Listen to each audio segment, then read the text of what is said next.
There is so many anime airing this season, I can literally feel the grass outside making me come and touch it. So in protest, I'm gonna make a tier list instead.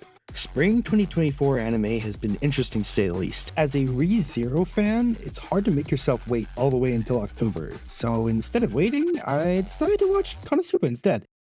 You should probably know about this anime, and if you don't, that should be considered a hate crime, and you're probably racist. It's funny to me that even though Konosuba is a parody of the isekai genre, it has somehow managed to squeeze itself into the top 5 isekais of all time. But if you don't know what this anime is about, then long and the short of it, it's about a guy who gets transported to another world without his cell phone, but with a goddess instead, and only after he peed himself. From there, he learns how to steal girls' underwear while unintentionally defeating the Demon Lord along the way. You're welcome, but seriously, this anime is S tier. This season is a lot less lewd than the previous two, but I'm happy to see that the humor has actually gotten better over time. Also, is it just me, or have we completely forgotten that Aqua even exists? I swear, she gets like 2 lines per episode, and nobody even cares. Anyways, this is going in S tier since putting it any lower would be like trying to get Darkness to wear Mega Man's onesie. It just wouldn't fit. Another anime that does make me remember Aqua is an Unnamed Memory. Now this anime seems to be forgotten a lot, and to be honest I kinda did too. It's about a prince who climbs a witch's tower in order to have her dispel a curse that prevents him from having a wife. After chatting for a while, he discovers that because she's a witch, her magic can handle him, so he decides that she shouldn't bother curing him, but just marry him instead. Now this anime has some major problems, and while a lot of it seems to be due to the poor direction by the studio, some other things are just outright weird. The relationship between the main duo makes 0 sense. Like, the prince will just grab her butt for no reason and basically tell her to make him a sandwich, but the worst part is that she's totally fine with it. Even when they kissed, which had little to no build up to, they both had 0 reaction, and I genuinely can't tell when they started sleeping with each other. Episode 6, an extra pillow showed up, so maybe? Anyways, kind of disappointed in the show. I think it has all the setup for an amazing story, but it's just not delivering. C tier. Whisper Me a Love Song is pretty much Snafu, just without the main character for the heroines. So with nothing else to do, they decided to make out instead. The animation is nice, the music is nice, and the characters are mid. Now guys, listen. I'm straight, but hear me out. B tier. You're Hotaru Hinase, right? I remember you. You're very nice. I would love to be your boyfriend.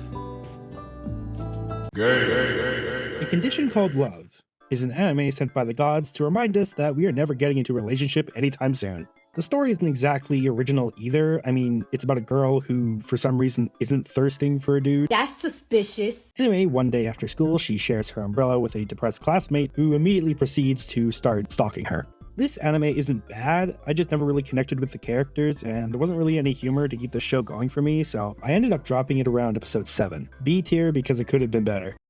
I was reincarnated as the 7th prince, so I could take my time perfecting my magical ability. Was another anime I didn't watch, along with My Hero and My Sister Shouldn't Be This Horny. Windbreaker is the new Tokyo Revengers anime, just without the Tokyo or the revenge or any other similarities except for high schoolers punching each other about 50% of each episode. The animation is a solid 10 out of 10, with some of the best hand-to-hand combat I've seen in a while. But I feel like if the animation wasn't this well refined, the anime wouldn't be as good as it is. It's okay, but it feels like another anime I'm gonna forget about before the season even ends. B tier story and characters, S tier animation.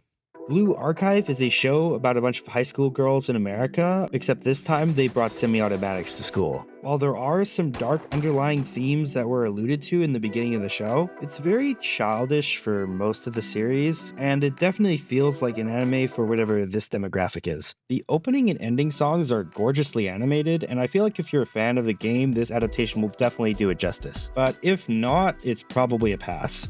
C tier. Chilling in Another World with level 2 super cheat powers is an anime with a great waifu. And that's it. That's literally it.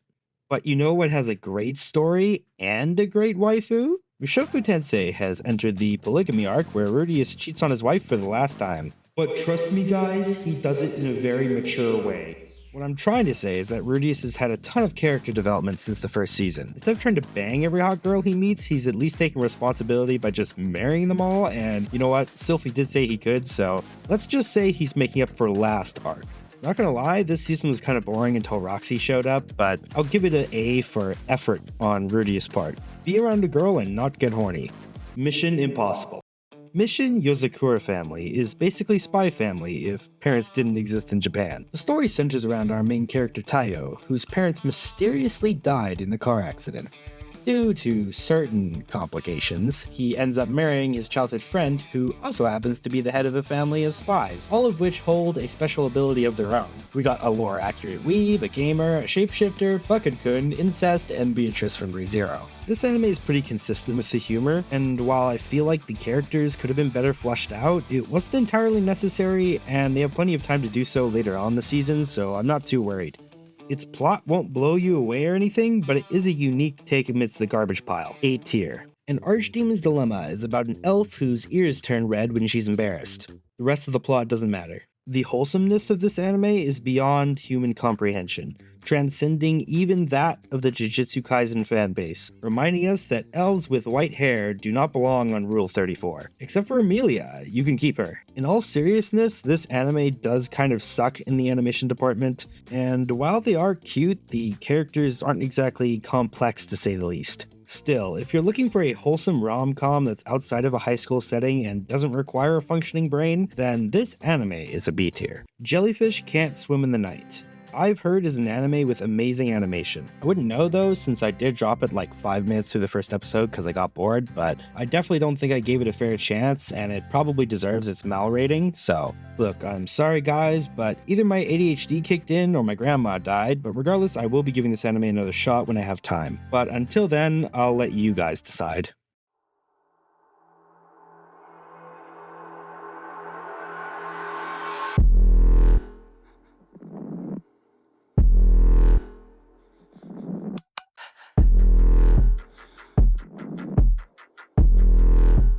Why you gotta be so dangerous? Every little move you make is driving me over the edge. 'Cause I just wanna be alchemist.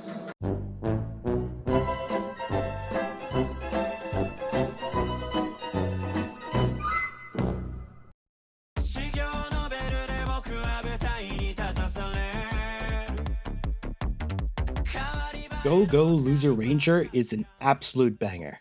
It's hard to talk about this show without spoiling anything, but basically aliens attempted to invade Earth, but were eventually subdued by the heroes known as the Power Rangers. Unbeknownst to the public, the Rangers have been pretending to fight the aliens for over a decade, apparently saving mankind every Sunday afternoon. Our main character, who is an alien, became sick of the whole sham and decides to infiltrate the humans with the goal of killing the Power Rangers.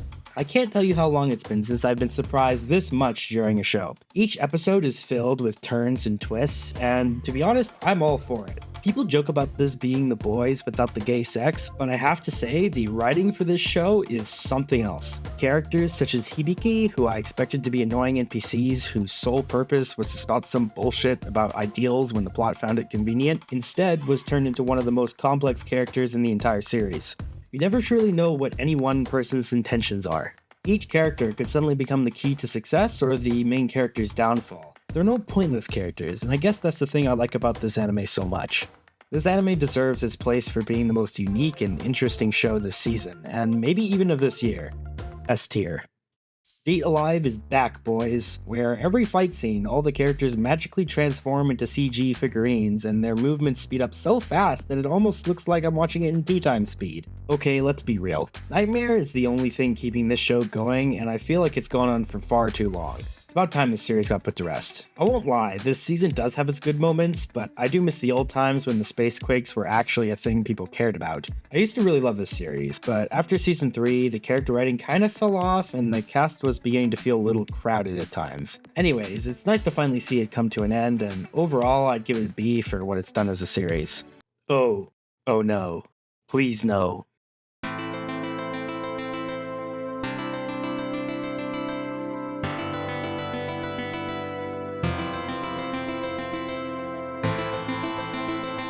Spice and Wolf is a remake of the classic and historically accurate tale of a merchant and his spicy companion as they traverse the treacherous and unforgiving road of economics. This show has a strange vibe to it that I can't really put into words. I had a similar experience watching Frieren, as you roll up in your blanket and consume an unhealthy amount of hot chocolate, letting the story slowly trudge along at a gentle pace. And while the characters may seem hollow at times, at others, it was almost as hot as the chocolate. I have to say that the wolf ears definitely did something to me, and whatever it was A tier. 市川ありがとなお前思ってたより全然いいやつだなだからそんなんじゃないって Nobody got you the way I do. Whatever damage you're fading to. Kaiju number 8 has some of the best direction I've seen in years. The animation is stellar, the characters are refreshing, and the music slaps hard. One Republic did an absolutely fantastic job with the ending, and I can only hope that we get more collabs like this in the future. The story doesn't necessarily do anything new, but it takes everything we've seen before and makes it the best it can possibly be. Epic fights, terrifying monsters, actually drawn dragons and not CGI. The characters can have difficult conversations without ever making them sound cheesy or taking itself too seriously. The show absolutely carried this season for me, and if you haven't given this anime a shot, I can tell you you won't regret it. S tier. Now that's my spring 2024 anime tier list, guys. There were far too many shows airing this season, so talking about them all would have taken too long, and I don't want to waste any more of your time, so... Really, bitch? Let me know down in the comments if you disagree with any of my categories and what you would have rated differently, and I promise I'll get the next video out earlier this time, but until then, stay safe and no incest.